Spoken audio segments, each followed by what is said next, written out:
Gloria a Dios. Quiero que se unan conmigo en esta sencilla oración esta mañana. Jesús, me rindo. Voy a repetirlo. Jesús, me rindo. A veces las oraciones más sencillas son las más poderosas. Simplemente llega un momento en el que en vez de luchar solo debes decir: Señor, me rindo. Confío en ti. Eres fiel. Eres bueno. Tú sabes exactamente lo que necesito. Confío en ti, Señor. Eres justo. Te damos gracias por tu presencia esta mañana, Jesús. Amén. ¿No te alegra su presencia hoy? Vamos.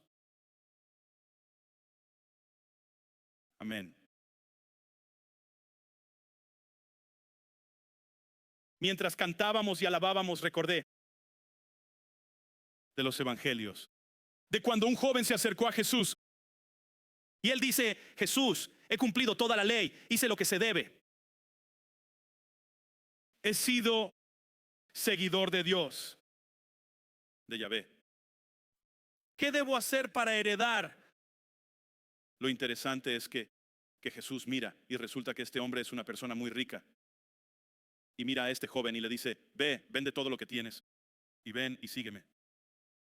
Y no creo que Jesús le estuviera diciendo: ya sabes, haz voto de pobreza para seguirme. No creo que Jesús quisiera decir: para entrar al cielo hay que venderlo todo. Creo que lo que Jesús le estaba diciendo es: exijo y espero la entrega total de todo. Y hay una cosa en ti que te tiene atrapado y que tienes que estar dispuesto a dejarla ir. Y yo te diría que tal vez sea el dinero, tal vez no, tal vez sea otra cosa a la que te has aferrado en tu vida y simplemente dices: Dios, quiero darte todo, pero todavía me aferro a esto. Necesito controlar eso. No estoy seguro de confiar en ti con eso.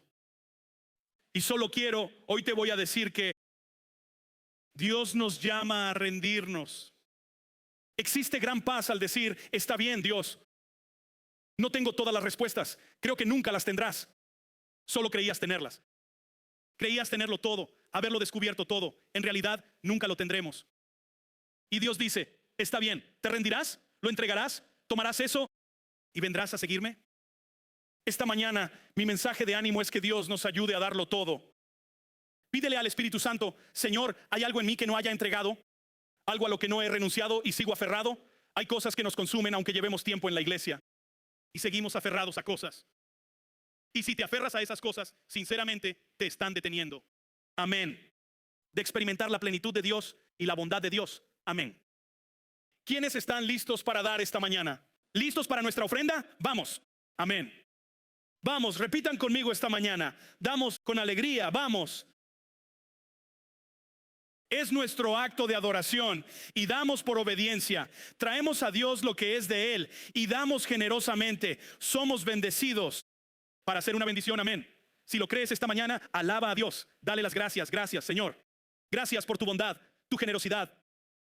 Quiero dar la bienvenida a todos los presentes aquí y en todos nuestros campus y localidades. Estamos contentos de estar juntos. Por favor, saluden a alguien ahora. Denles la bienvenida a Zion City hoy.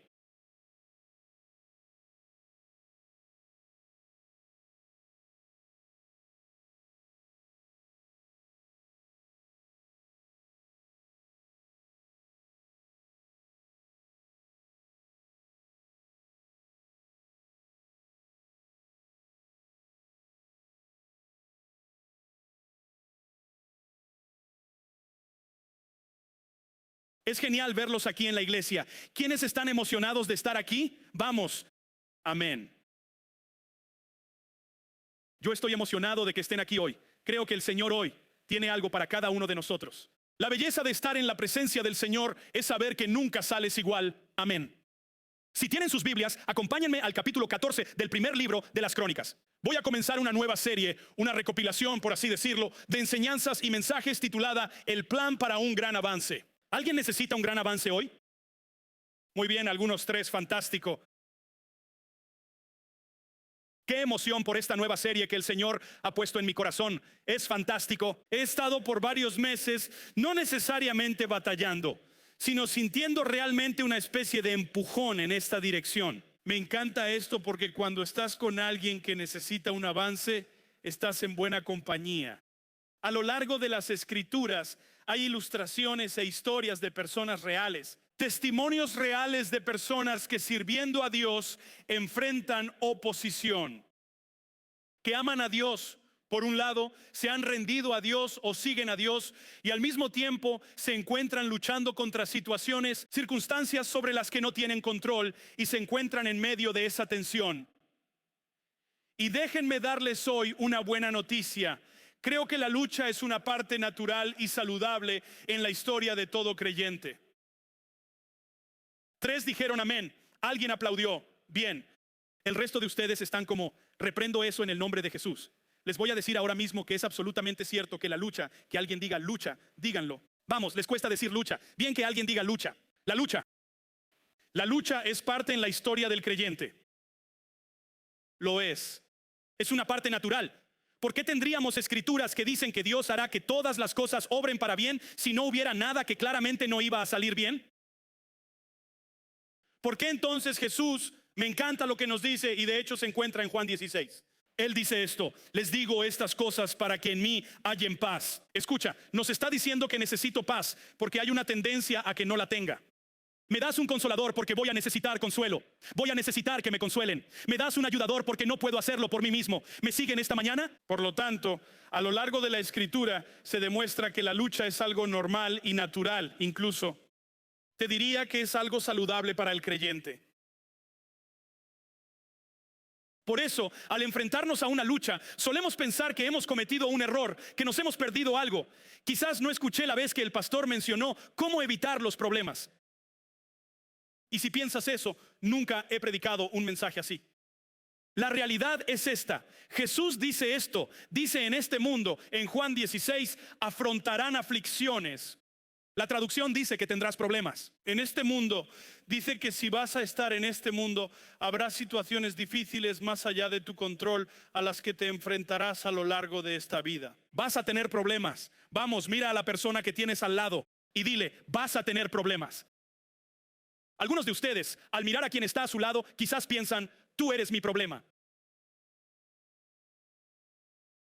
Pues la realidad es que te metiste en ese problema de forma voluntaria y legal, así que no puedo ayudarte. Tú elegiste ese problema, ¿me entienden? Y probablemente el que está a tu lado esté pensando lo mismo, como tú también eres mi problema. Y entonces la verdad de todo esto es que Él dice que vamos a tener problemas. Otra escritura dice, van a sufrir persecución. El creyente va a sufrir persecución. Vamos a sufrir tribulación. Y Él dice, pero aquí está la buena noticia. Anímense, tengan paz. Yo he vencido al mundo. Este mundo traerá problemas, pero yo he vencido al mundo. En última instancia, la lucha del creyente no es el final de la historia, sino algún capítulo de la historia. Así que esta mañana y a lo largo de esta serie de mensajes, quiero abordar lo que dicen las escrituras como el plan para un gran avance. Ahora tengo que decirles que voy a aclarar un par de cosas. Creo en lo sobrenatural, en el rompimiento, en la liberación, en la libertad. Creo en todo eso. También creo en el proceso. Soy de los que creen en ambas cosas al mismo tiempo. Creo que Dios puede liberarte en un de repente, pero luego hay cosas que tienes que hacer. Amén. Jesús le dice a la mujer sorprendida en adulterio, levántate, nadie te condena, estás perdonada, vete y no peques más. Él dice que hay un momento de liberación en tu vida y que tienes que salir y tomar la decisión de no volver a ese estilo de vida, mantenerte libre de aquello de lo que has sido libertado. También creo en lo instantáneo, creo en la imposición de manos, creo en el poder del Espíritu Santo, creo en la impartición que se manifiesta. Pablo le dice a Timoteo, te impusimos las manos y recibiste dones espirituales. Creo en todo eso porque está en la palabra de Dios. Y también déjenme decir esto, también creo que hay cosas, hay patrones, hay procesos que Dios da a través de su palabra e intervención divina que nos muestran que el avance no es algo que logramos, es algo que recibimos.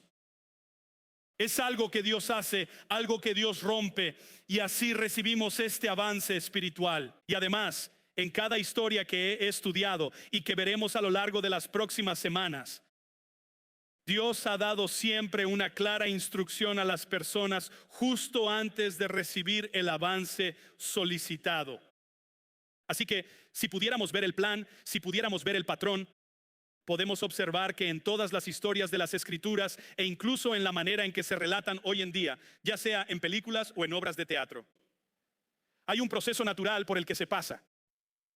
En primer lugar, hay una preparación, se establece una persona, un personaje central, una situación y luego surge un conflicto. Hace años descubrí, lamento que esto les arruine las películas que vean a partir de ahora, pero literalmente hay un punto que Hollywood acostumbra a hacer, creo que es alrededor de los 23 minutos de película, en el que te lanzan un giro inesperado, a menos que seas como yo y lo veas venir. Vamos, ¿a alguien le ha pasado así? Yo sabía que era ella todo el tiempo, ¿verdad? En serio, así es como actúan, provocan un conflicto para que pongas en marcha tu reloj mental entre los 21 y 23 minutos y es ahí el tiempo clave para establecer el personaje, para crear el ambiente y luego van a empezar con el conflicto y de repente, dun, dun, dun, va a pasar algo que no esperabas. Y así logran mantenerte interesado por las próximas 3 horas y media. ¿Cierto? Y por supuesto, nadie puede irse antes. Entonces quiero hablar de eso esta mañana. Quiero hablar de tu aguante por 4 horas y media sin ir al baño, en el cine. Y si hablamos que no puedes aguantar tu vejiga cuando vienes a la iglesia, bueno, estoy bromeando, ¿ok? Estoy bromeando. Pero hay una trampa, hay un conflicto que entra en juego. Hay en cada historia un giro inesperado y luego un avance. Al final hay consecuencias del avance y en última instancia una conclusión. Y esto es real en las narrativas, las descripciones y los testimonios de las Escrituras que abordaremos durante las próximas semanas. Es realmente así mismo. Dios lo prepara todo. Hay un conflicto, hay un momento decisivo, hay un avance y una consecuencia y al final tenemos una lección. Mi pregunta, y tal vez es como una reflexión para ustedes: ¿qué pasaría si el avance por el que están luchando no fuese solo un momento difícil, sino que está pasando para que aprendan algo? Que en realidad estás destinado a hacer algo con lo que estás pasando, a establecer algo a partir de eso. Que estás destinado a compartir algo de lo que sucede en el momento del avance. Pasemos a la palabra de Dios, Primera de Crónicas, capítulo 14. ¿Están ahí? Digan amén. Vamos. ¿Cuántos de ustedes tienen su Biblia esta mañana? Déjenme ver sus Biblias, vamos. Sí, vamos, levántelas. Acepto los teléfonos, levántenlos, no juzgamos. Sé que todos lo esperan. De todos modos, no lo haré. Ya he sido redimido. Primera Crónicas, capítulo 14. Y versículo, Primera Crónicas 14 y versículo 8. 14 y versículo 8. Si no lo tienen, lo tenemos en las pantallas. Pero les animo a que traigan su Biblia a la iglesia. Creo que es importante conectar con la palabra de Dios a través de la Biblia y así conocer la verdad de lo que les predico y enseño desde aquí. Al enterarse los filisteos que David, fíjense, había sido ungido rey sobre todo Israel, subieron todos ellos contra él. Pero David lo supo y salió a su encuentro. Los filisteos habían avanzado e invadido el valle de Refayín y David consultó a Dios: ¿debo atacar a los filisteos? ¿Los entregarás en mi poder? Atácalos, le dijo el Señor, pues yo los entregaré en tu mano. Entonces fueron a, fíjense bien, Baal Perasín, y allí David los derrotó y dijo: como se abren brechas en el agua, Dios ha abierto brechas entre mis enemigos. De ahí es de donde sacamos abrir camino. Dios ha abierto un camino. Y por eso dice, y nombra el lugar Baal Perasín, porque eso es lo que significa Baal Perasín: Dios abrirá un camino. Hay un avance. Y aquí es donde entendemos que Dios es aquel que ama avanzar en situaciones difíciles, en momentos en los que el enemigo está atacando. A Dios le gusta intervenir en tus situaciones y hacer lo imposible. Por lo tanto, llamó a ese lugar Baal Perasín y dejaron allí a sus dioses. Los filisteos dejaron allí a sus dioses y estos fueron quemados por orden de David. Así que huyeron de la batalla. Los que no fueron muertos huyeron de la batalla, pero dejaron atrás sus falsos ídolos que esperaban que les garantizaran la victoria sobre el Dios de Israel. Y entonces David dice: oigan, salgan y recojan sus ídolos, hagamos buena leña con ellos, ¿de acuerdo? Dice, y los filisteos volvieron a invadirlos en el valle. Oh, esperen un momento, volvieron. Este es el reto para muchos de ustedes. Ocurre un gran avance en su vida y luego vuelve.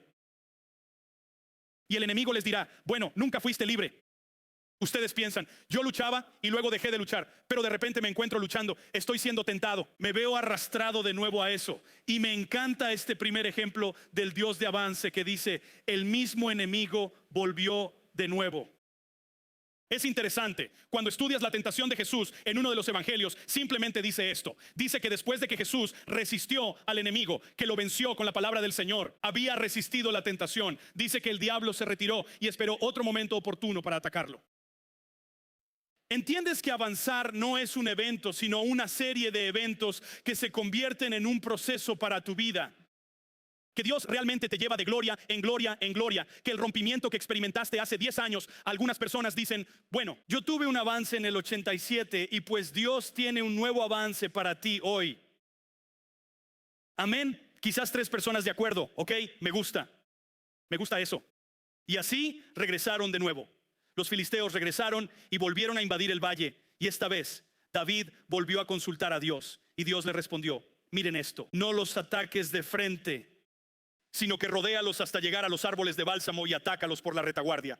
Literalmente Dios le da una estrategia diferente. Esto es muy importante y está relacionado con el avance. Algunas personas piensan, la última vez lo logré de esta forma, así que haré lo mismo. En lugar de hacer lo que hizo David y detenerse para preguntarle a Dios, ¿qué hago? Y Dios le ofrece una estrategia distinta para lograr el mismo resultado.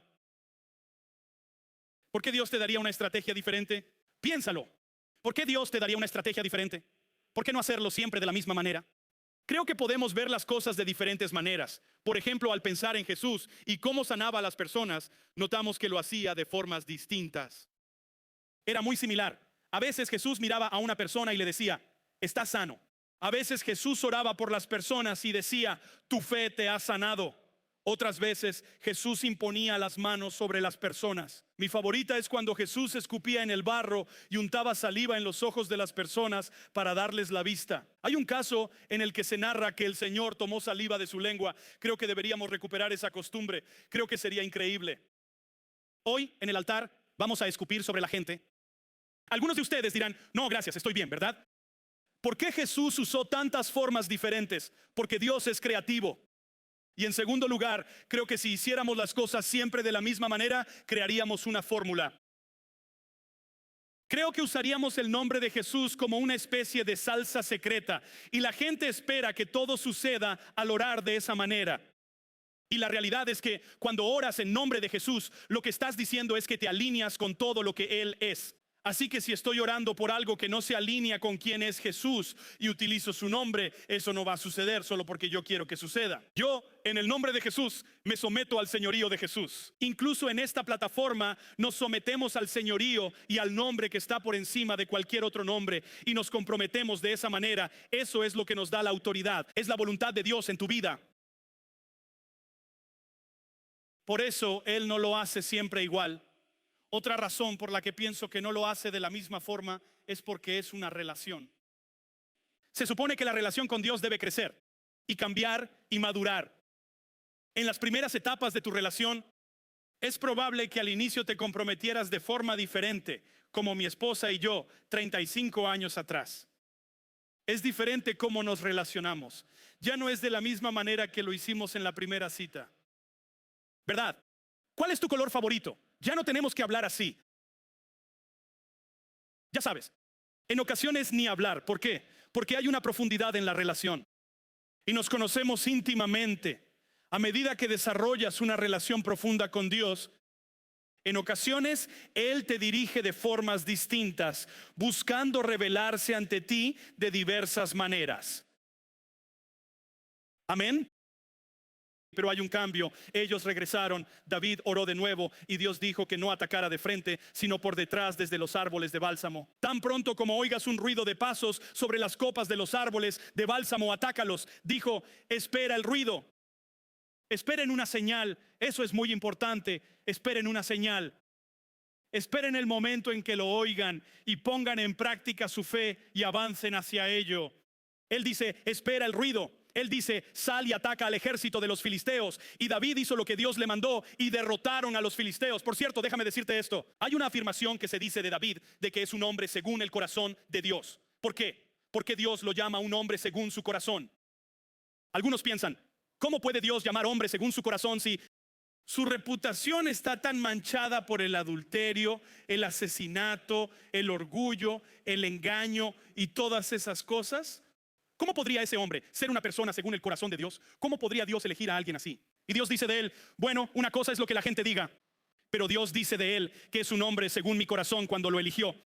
Y yo les sugiero que lean el resto de las escrituras que hablan de eso. Él dice literalmente esto, es un hombre según el corazón de Dios, porque hará siempre lo que Dios le pida. Hasta lo cantamos. Para ser una persona según el corazón de Dios, debemos rendirnos. Amén. Ser una persona conforme al corazón de Dios no se logra con adoración espectacular. No es la cantidad de escrituras que conozco intelectualmente. No es la teología que poseo. Ni siquiera son necesariamente las reglas y doctrinas que sigo. Ser una persona según el corazón de Dios es que cuando Dios dice, haz esto, yo lo hago. Cuando Dios dice, ve, yo voy. Me dice, quédate, me quedo. Una vez más, vemos cómo David simplemente obedeció lo que Dios le ordenó hacer. Y derrotaron al ejército filisteo desde Gabaón hasta Geser, versículo 17. Y la fama de David se extendió por todas las regiones y el Señor hizo que todos los pueblos le temieran. Al mirar esta narración de las escrituras, quizás tú no combatas a los filisteos. Quizás no combatas a un grupo específico de personas y de hecho ninguno de nosotros lo hace. Según Pablo, luchamos contra potestades y principados. Seguimos luchando contra la esclavitud, enfermedades y desastres. Nuestra historia se parece a las de las escrituras. Y a través de las escrituras encontramos el corazón revelado de Dios que ama abrir el camino en momentos de imposibilidad. Al igual que las historias que compartimos, todo comienza con la preparación y esta es la clave. Cuando Dios decide hacer algo, Dios decide asociarse con las personas. Él eligió a David. En cuanto a ti, ¿entiendes que Dios te ha elegido? Él tiene un plan para tu vida. Él tiene un propósito para tu vida. Hay cosas en este planeta que Dios quiere lograr utilizándote a ti. Si estás dispuesto a rendirte y someter tu voluntad a la suya, Él dice, voy a usar a aquellos que se alinean, que se rinden, que se someten. Dios busca personas. A.W. Tozer dice, Dios está buscando personas que puedan hacer lo imposible. Es una lástima solo pensar que lo podemos lograr solos. Dios no tiene problemas en la vida, solo tiene planes. Escúchame, tu problema no es un problema para Dios. Con esa área en la que estás tan ansioso, preocupado y estresado, Dios no tiene ningún problema. Dios tiene planes. Dios tiene planes divinos. Sí es mi problema poder averiguar, comprender y descubrir cuál es el plan de Dios en medio de mi problema. Es necesario personas que se entreguen a Dios para que se cumplan sus planes aún en medio de tantas dificultades. Amén. Verán, pienso en David. La situación, Dios eligió a un hombre, lo colocó en un lugar, lo eligió de entre la oscuridad del redil. Y me encanta que David no fuera inmediatamente al palacio. De hecho, volvió a cuidar ovejas. Desde lo que había estado haciendo con tanta fidelidad, Dios lo eligió y lo ungió. Y luego él simplemente volvió a cuidar de las ovejas. Regresó a la responsabilidad que tenía en su familia. Simplemente regresó. Muchos pensamos, yo soy ungido. Pastor, ubícame en la plataforma, dame el micrófono. Soy ungido por Dios para hacer grandes cosas. Y amigo mío, puede que lo seas. Pero te voy a decir que Dios utiliza una serie de avances en tu vida para desarrollar y profundizar tu fe y convertirte en un hombre o una mujer maduros de Dios que serán capaces de soportar donde te lleve el destino de tu vida. Así que no apresures el proceso. No abandones el proceso porque Dios elige las personas. Después de ser ungido por Dios, es llevado a Judea. Se convierte en rey de Judá durante 7 años fieles. sirve. Y finalmente, después de 7 años, todo Israel se somete a su liderazgo y es ungido rey de Israel. Hay un plan. Ahora bien, ¿por qué entro en todo esto? Si lees en las escrituras desde el principio, verás que cuando los filisteos supieron que David había sido ungido rey sobre Israel, todos los filisteos subieron a atacarlo. Escuchen, esto trae conflicto. Aquí entra el conflicto, y el conflicto es simplemente este: que cuando David asumió su posición divina, su destino ordenado por Dios para liderar a Israel, fue en ese momento cuando el enemigo se dispuso a destruirlo. ¿Qué significa eso? Les diré lo que significa para nosotros. Si piensas que alguna vez vas a entrar y avanzar en el reino de Dios sin que el enemigo te resista, amigo mío, déjame ayudarte. En el momento en que das un paso adelante y dices, voy a hacerlo, escucha, te sucedió cuando te convertiste en seguidor de Cristo. Oh, había euforia, había emoción. Oh, me siento agradecido y perdonado, en paz con Dios, pero la vida siempre sorprende. Y te preguntas, no esperaba que las cosas fueran así. Creí que al acudir a Jesús todos mis problemas se resolverían y que todos estarían felices de que ahora lo siguiera. Y en última instancia, cada vez que des pasos para seguir a Dios, te diré que el enemigo se resistirá. Vas a enfrentar resistencia. Quizás estés aquí sentado diciendo, pero pastor, yo no tengo ninguna resistencia en mi vida. Bueno, amigo mío, puede ser que vayas por el camino equivocado. Porque la resistencia surge cuando vas en contra de la corriente de la cultura y de lo que está sucediendo. Cuando sigas la dirección de Dios, enfrentarás resistencia, ya que el enemigo siempre se opone al plan divino. Amén. Bien, esta es la cosa sobre el conflicto. Pueden pensar, bueno, pues no lo haré, pero deben entender que es necesario enfrentarlo. Casi siempre esa es la confirmación. Tener conflicto es casi siempre la confirmación. Les puedo decir que cada vez que he dado un paso de fe, el enemigo intenta sembrar miedo, duda y preocupación.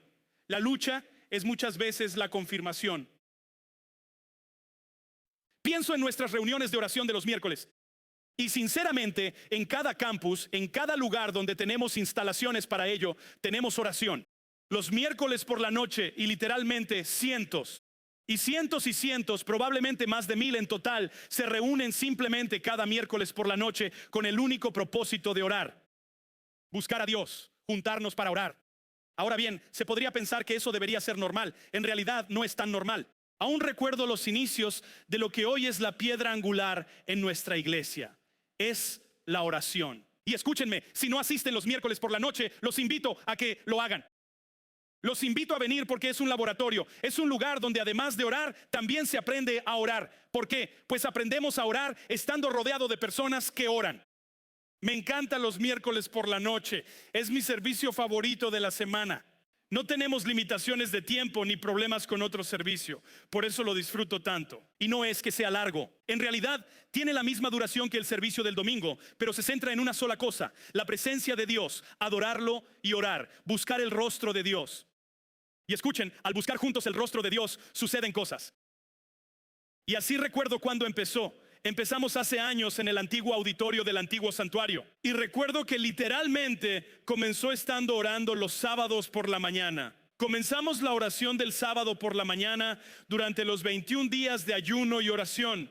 Hacemos esto todos los años, hace ya casi 10 años. No siempre lo hacíamos.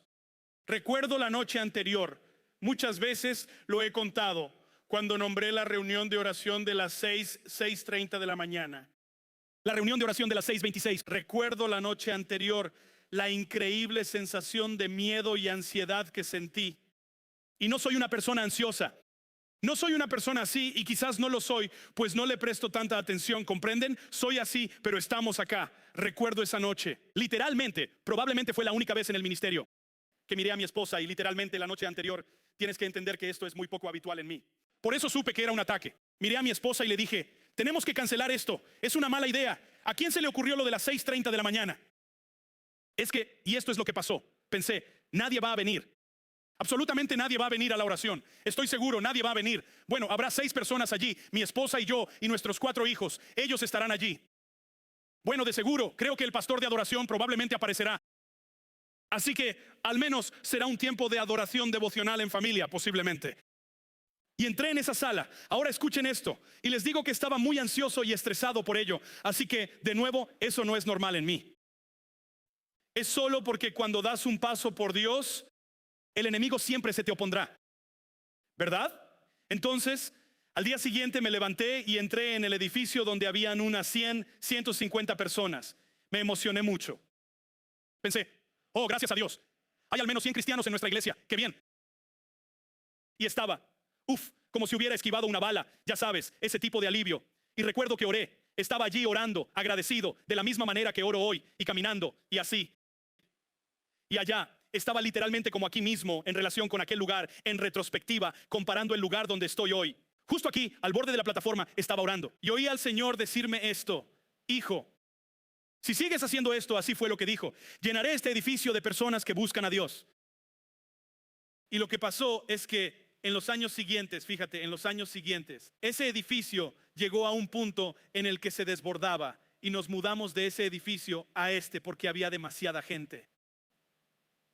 Y muchas veces he entrado en esta sala y la he visto literalmente llena, igual que esta mañana, con gente que viene a buscar a Dios, a adorarlo, a orar y a seguirlo. Cada vez que das un paso para hacer algo por Dios en obediencia, puedes decir, yo no soy así, pastor, yo solo comparto mi fe en el trabajo.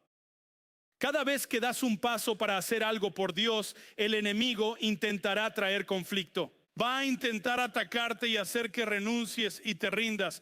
Me pregunto cuántos de ustedes acaban de rendirse justo al borde y al límite de su avance.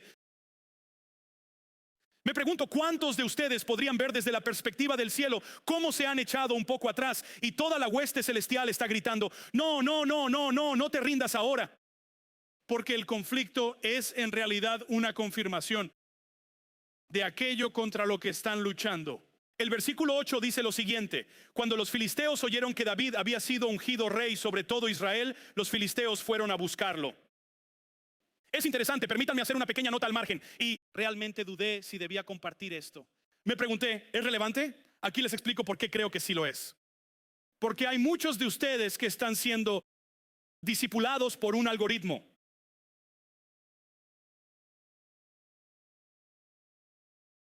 El Señor realmente me mostró algunas cosas mientras viajaba estas últimas 2 semanas y no me siento libre para compartirlas en este momento. Muchos de nosotros estamos siendo discipulados por un algoritmo malévolo. Y es de ambas formas, es en cualquier área. Ambos lados son como en lo que sea que te metas, solo te alimentan más de lo mismo. ¿Verdad? Y es interesante porque empecé a pensar en esto mientras estudiaba. Y si sabes esto, te ayudará. Y esto viene de las escrituras y de la historia. No es mi opinión. No es solo una idea. Y quiero darte los hechos históricos para que comprendan y conozcan mejor lo que está sucediendo en nuestro mundo hoy en día. No es nada nuevo. No es un argumento de quién tiene razón y quién no. Eso es irrelevante para esta conversación. Pero lo que quiero que entiendas, ¿sabes quiénes son los filisteos? ¿Saben cómo lo usamos? La palabra filisteo se ha traducido en nuestra cultura actual como Palestina. Es la misma palabra, es la palabra que se utilizaba. De hecho, los filisteos eran una pequeña comunidad costera en la zona de Judea. No era una gran multitud, era una comunidad costera muy pequeña. Y los filisteos en toda la Biblia, desde el Antiguo Testamento, fueron personas que luchaban contra el pueblo de Dios. Esto es muy claro. Ahora, déjenme decirles esto. Siempre que Dios juzgaba a una nación, les había dado antes muchas oportunidades para rendirse a Él.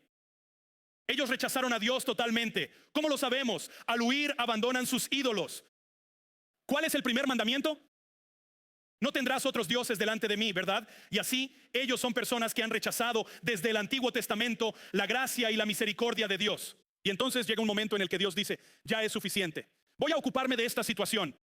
Esta vida sin reconocer a Dios no puede seguir. No pretendo decir que es la absoluta realidad de hoy. Es crucial entender la historia que hay detrás, porque si avanzamos rápidamente a través de los diferentes imperios que surgieron, el Imperio Otomano no utilizó esa palabra, no utilizaban la palabra, utilizaban la palabra filisteo más que Palestina.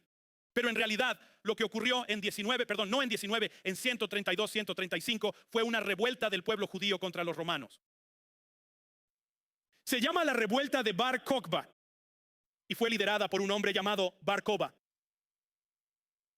y su revuelta contra los romanos, finalmente los romanos los reprimieron. Y lo que hizo el emperador Adriano en el 135 fue decidir cambiar el nombre de toda Judea por Palestina, porque quería borrar la conexión de Israel con esa tierra. Quería borrar la identidad de Israel. 135, búsquenlo. Así que lo que hemos llegado a conocer como Palestina surgió realmente del deseo de eliminar al pueblo judío. Ahora hay una serie de diásporas a las que huye el pueblo judío debido a la persecución. Llegamos a la Segunda Guerra Mundial y vemos cómo se asesina al pueblo judío. 6 millones de judíos asesinados en campos de concentración. Pero esto no es nada nuevo. Incluso lo que estamos viviendo hoy en día no es nada nuevo. ¿Entienden? Son nuevos personajes, nuevos intérpretes, viejas batallas, viejos demonios detrás de todo.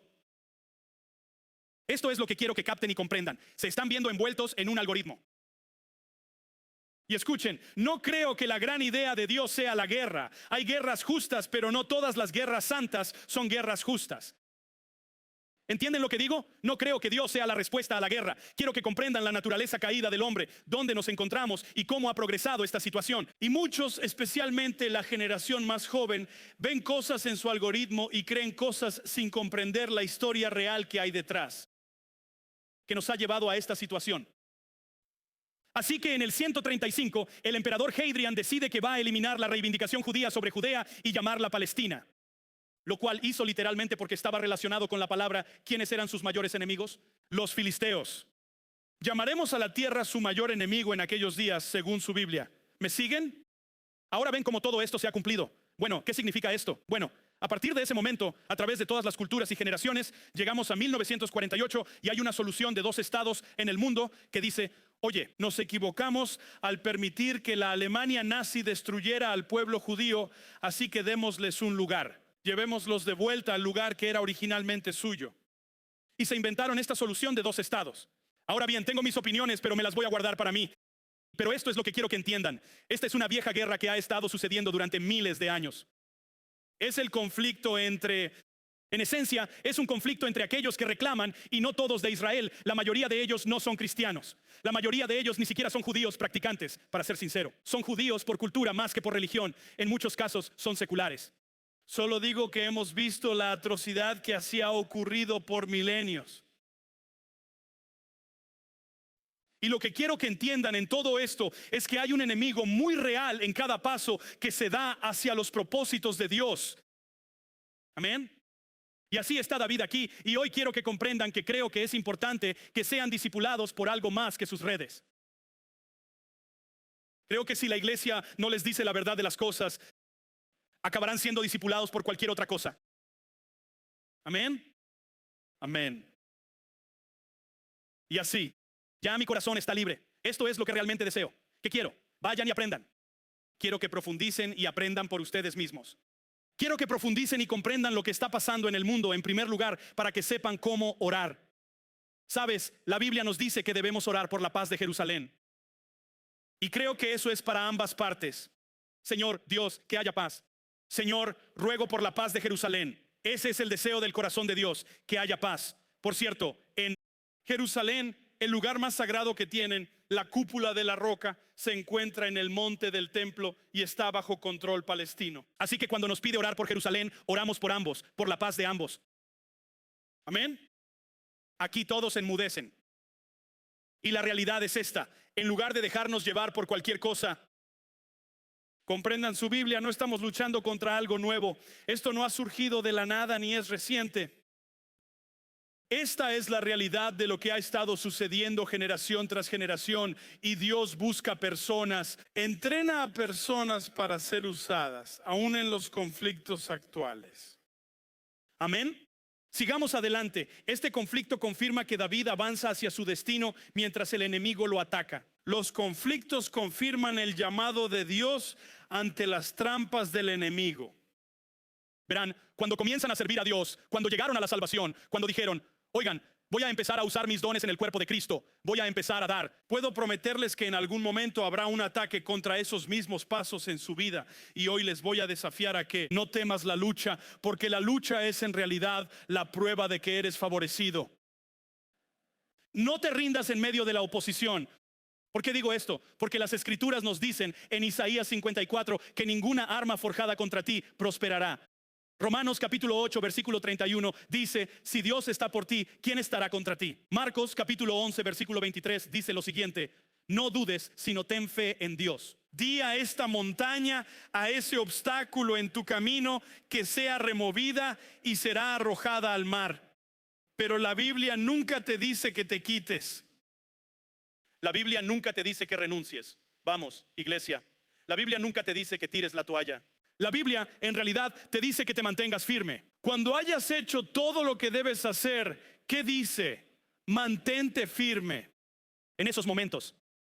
Como ves, el conflicto no es una razón para rendirte. Lo que afirma el conflicto es el llamado de Dios en tu vida. Que alguien diga amén. Después, en esta historia, hay un momento crucial. ¿Cuál es ese punto crucial? Muchos piensan que es cuando se avanza, pero les aseguro que ese no es el verdadero giro o punto crucial. El punto de giro es simplemente este, cuando David oró. Por eso nos apasiona tanto la oración, porque la oración es, de hecho, el punto de inflexión. La oración es cuando Dios responde. La oración es cuando Dios escucha. El punto de giro se produce cuando invitamos a Dios, invitamos a todo el cielo a intervenir en la situación. David preguntó, ¿debo ir contra los filisteos? ¿Los entregarás en mis poder? Creo que la mayor dificultad para muchos de nosotros es que nunca nos detenemos a orar. Suponemos, bueno, hay un enemigo, tengo que ir a combatirlo, tengo que hacer algo, alguien tiene que hacer algo. Y en lugar de detenernos para decir, Señor, ¿qué quieres que haga? No esperamos órdenes antes de decidir. David esperó la palabra de Dios antes de actuar. David no se movió, y creo que el punto de giro y crucial de toda esta historia no es el momento en que David ganó la batalla. Creo que eso fue solo el resultado del punto de giro de escuchar a Dios y esperar en Él. Vamos, esperar es difícil, ¿no? Pero les diré algo, lo que es peor que esperar es desear haber esperado.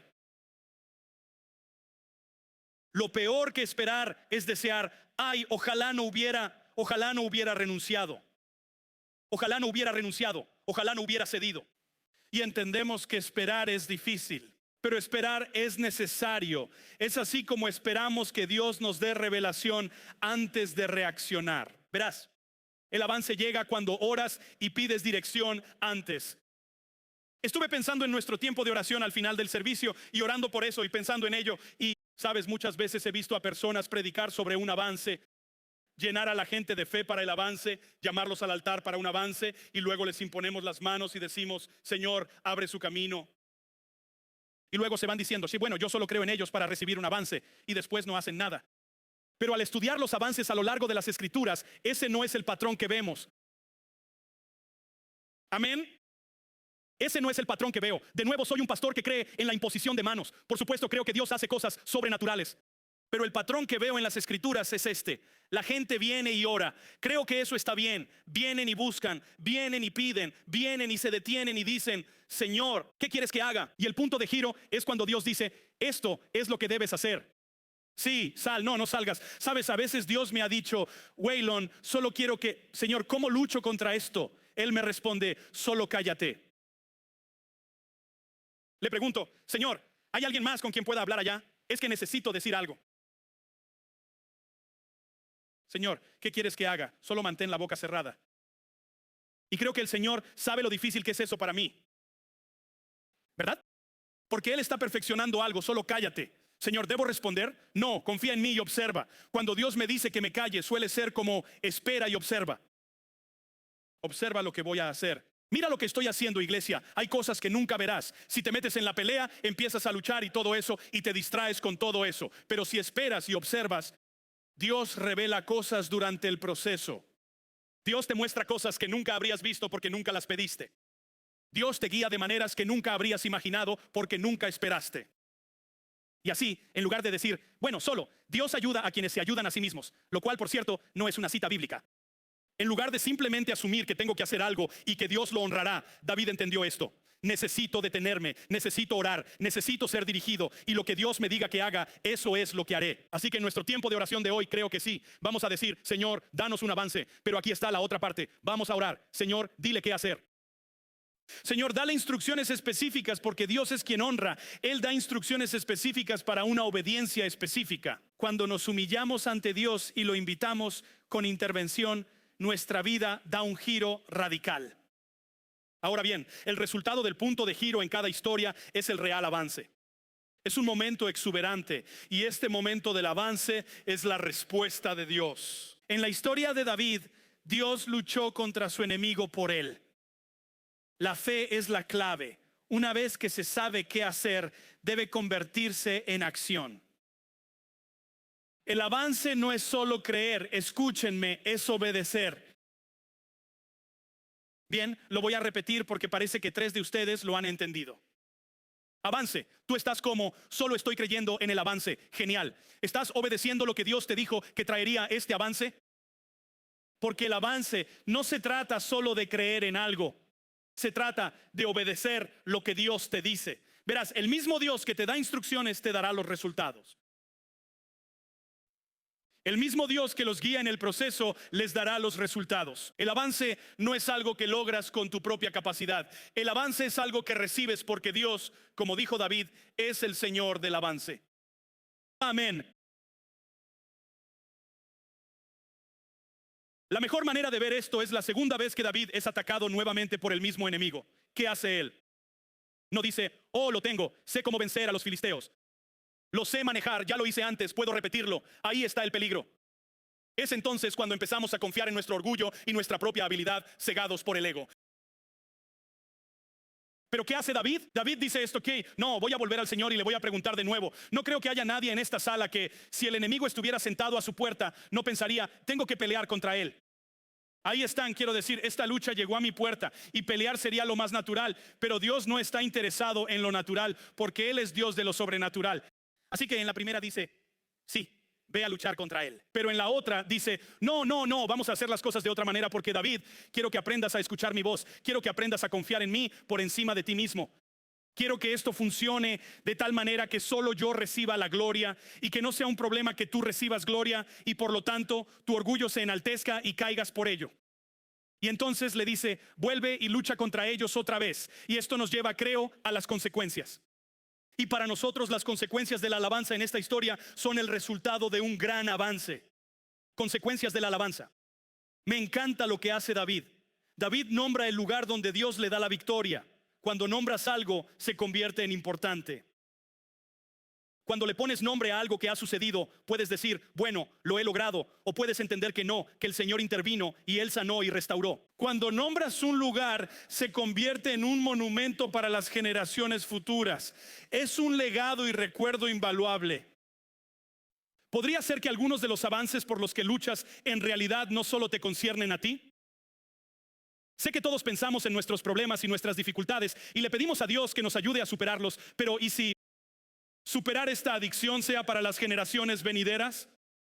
Y si tus hijos y tus nietos te miraran a ti y a tu testimonio porque le pusiste nombre, escucha, fue terrible, estaba destrozado, había retrocedido, estaba alejado de Dios, sea cual sea la historia, y Dios vino y abrió mi camino. Me dio una dirección clara, obedecí al Señor, me dio un gran avance y lo recordaremos. Lo que sucedió en Israel es que generaciones llamaron a ese lugar Baal Perasín, el Dios que abre caminos. Y tu avance no es solo para ti, es para ti, tu familia, tus compañeros de trabajo, todos los que se cruzan en tu vida. Y los resultados son por la alabanza. Escucha, todos queremos un testimonio y no lo puedes tener sin una batalla. Quiero ver milagros. Lo que estás diciendo es que quieres situaciones imposibles. Deseo situaciones en las que solo la naturaleza sobrenatural de Dios pueda intervenir y cambiar. Quiero presenciar un milagro divino. Pues estás pidiendo lo imposible. Nunca tendrás un testimonio sin una batalla en tu vida. ¿Me están escuchando? Y digo esto porque la verdad es que tenemos muchas batallas. Revisen a ver. Hay luchas y me pueden decir, pone pastor, sí, ya tengo suficiente y por varios días. Y la realidad es que vivimos esto como una oportunidad para que brote la alabanza de inmediato. Y esto es lo que le pregunto a la gente, simplemente esto, ¿qué van a hacer? ¿Lo alabarás? ¿Qué van a hacer cuando Dios irrumpa? Esa cosa que has estado cargando y luchando y pidiendo y peleando y solicitando a Dios durante años tal vez. Has escuchado muchos testimonios. 20 años orando por algo. ¿Qué vas a hacer cuando Dios intervenga? Bueno, algunos pensamos, bueno, nunca he pensado en eso porque estoy muy enfocado en luchar. Estoy tan enfrascado en la lucha. Estamos más enfocados en la lucha que en el resultado que Dios dice que traerá. Dios puede decirte que ores y puedes alabarle en la espera. Hay algunos rompimientos que ocurren al instante y hay otros que llevan años. ¿Solo estás creyendo si ocurre al instante?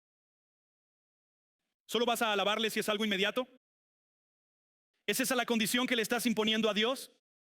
Dios, solo hazlo y hazlo ahora mismo. Eso parece un poco egocéntrico. Eso parece un poco corto de visión. Sé que es lo que queremos porque queremos todo ahora mismo. Vamos, iglesia, no me mires como si fueras el más espiritual. Queremos que todo esté bien ya, sin problemas. Pero, ¿qué harías si todos tus problemas desaparecieran? ¿Qué harías? Dirías, por fin puedo descansar. Por fin podría tener todo el dinero que necesito. Por fin puedo tener esto o aquello. Rellena tú el espacio en blanco. ¿En serio? ¿Eso es lo que harías? Quizás por eso estás esperando. Porque no has descubierto lo que David descubrió, que los resultados de la intervención de Dios surgen como consecuencias de alabarlo. Y déjame darte una pequeña pista. Déjame ayudarte. Si vas a alabar a Dios cuando haga algo por ti, ¿por qué no lo alabas ahora? ¿Por qué esperarías? ¿Por qué esperarías? Bueno, ¿por qué no lo haces desde ya? Y tú dices, pastor, porque aún no lo he recibido. Pues lo que he aprendido es que dar gracias por lo que aún no tenemos, eso es fe. Te doy gracias, Dios, porque estás haciendo esto para mi bien. Te doy gracias, Dios, porque tú proveerás. Te doy gracias, Jesús, y te alabo porque te amo y así te obedezco. Tú le pedirás al Padre que me conceda el Espíritu Santo para ser guiado y dirigido, para recibir el Espíritu de la verdad y sabiduría. ¿Entiendes, iglesia? Damos gracias de antemano. No voy a esperar a que suceda algo para empezar a alabarte. Te doy gracias y te alabo ahora mismo, porque cuando alabo sin tener nada, eso es fe. Dar gracias a Dios después de que ha sucedido, eso es gratitud. Oh Dios, te doy gracias por tu bondad. Es la gratitud la que se convierte en testimonio. Y la belleza de un testimonio es esta. Dice que el Espíritu de Jesús es el Espíritu de profecía. Es que cuando damos testimonio, este se convierte en una profecía para otros, pues lo que Dios hizo por mí, lo puede hacer por ti.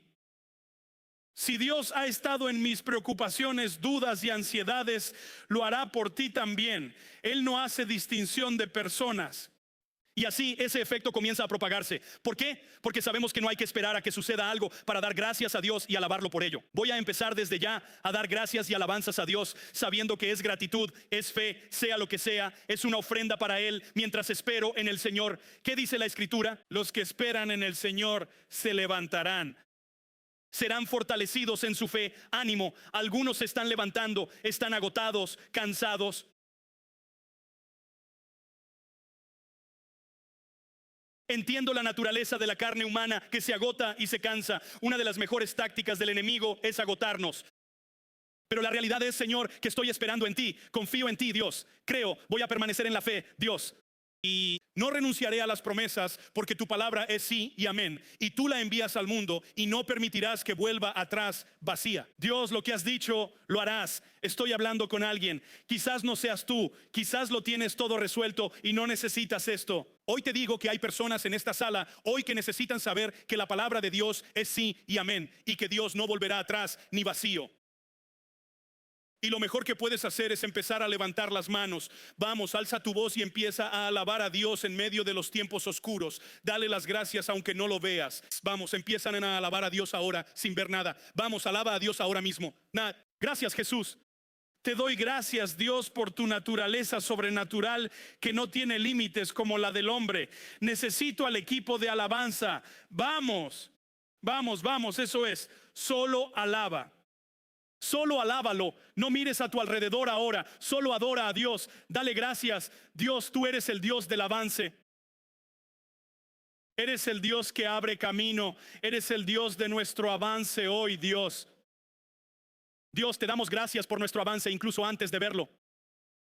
Y Dios, cuando suceda, compartiremos la historia, daremos testimonio de tu bondad y fidelidad. Y al igual que David, diremos que tú lo hiciste, te damos todo el crédito. Te damos toda la alabanza por ello, Dios, porque nos damos cuenta de que por nosotros mismos somos incapaces. Pero contigo, Dios, nada es imposible. Nada, Dios. Nada, Dios, es imposible. La conclusión es esta. Para esta última parte, equipo de adoración, estén listos, pues vamos a adorar. La conclusión simplemente es esta: el Dios que irrumpió y abrió brechas por David, abrirá camino por ti. Sí. Por eso les digo todo el tiempo que la palabra de Dios revela el carácter y el corazón de Dios. Revela quién es Él. Y lo que deduzco de esta historia no es, oh, qué historia tan bonita, lo que hizo por David, lo que hizo por Israel, porque realmente los amaba. ¿Verdad? Se dice así, pero las escrituras dicen que fuimos injertados en la vid, que hemos sido traídos a la familia. Somos traídos al cuerpo de Cristo. Y también podrías decir, bueno, ellos le gustaron. Bueno, sí, tú también le gustas. Amén. Si Él se preocupó por ellos, se preocupa por ti. Y la realidad es que me encanta la revelación de quién es Dios. No se trata solo de una bonita historia, se trata de una revelación. Dios, tú eres el Dios que irrumpe. Lo que yo pensaba que había terminado, que estaba muerto y que ya no tenía más soluciones, y pensaba que así era como íbamos a tener que vivir, tú me das el avance. David podría haber pensado, bueno, siempre hemos luchado contra los filisteos. Incluso cuando maté a los gigantes, siguen volviendo. Pero nunca dejó de escuchar a Dios y de obedecer. Miren, me encanta lo que dice aquí la escritura y terminaremos con esto. Isaías 59:19 dice, porque vendrá el enemigo como río más. El Espíritu de Jehová levantará bandera contra él. Cuando el enemigo venga como un río, el Espíritu de Jehová levantará bandera contra él. Ahora quiero compartirles algo. Hay un par de ideas sobre esta escritura. Y tienen que ver con la ubicación de esa coma. Y esto es tremendo. En la escritura hebrea, esto es el Antiguo Testamento, en la escritura hebrea no existe tal cosa como una coma. No usan comas. Esto es algo propio del idioma español, no del hebreo. No usan comas. Así que la coma que aparece en este versículo fue colocada allí por los traductores, principalmente en el idioma español. Y entonces tomaron este enfoque y pensaron, bueno, ¿dónde va la coma? Quiero decir, ¿dónde iría en nuestra sintaxis y todo ese tipo de cosas? Y dice, porque vendrá el enemigo como un río, coma, el Espíritu de Jehová levantará bandera contra él. Pero si la realidad es que no hay comas, sino que fue una elección para la traducción, podría parecer que no cambia, pero es que lo cambia todo, fíjate. Porque hay muchos, incluyéndome a mí, que creen que en realidad la coma está ligeramente mal colocada. Y aquí es donde yo pondría la coma. Porque vendrá el enemigo, coma.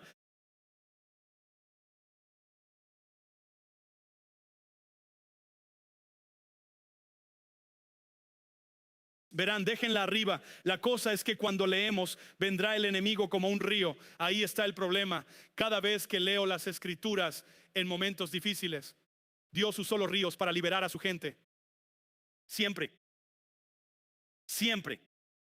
Cada vez que había una corriente, un río, no era el enemigo usándola, sino Dios para preservar y liberar a su pueblo. Eso es lo que vemos en las escrituras. Piensa en el Mar Rojo, piensa en Moisés, en la inundación que acabó con los egipcios.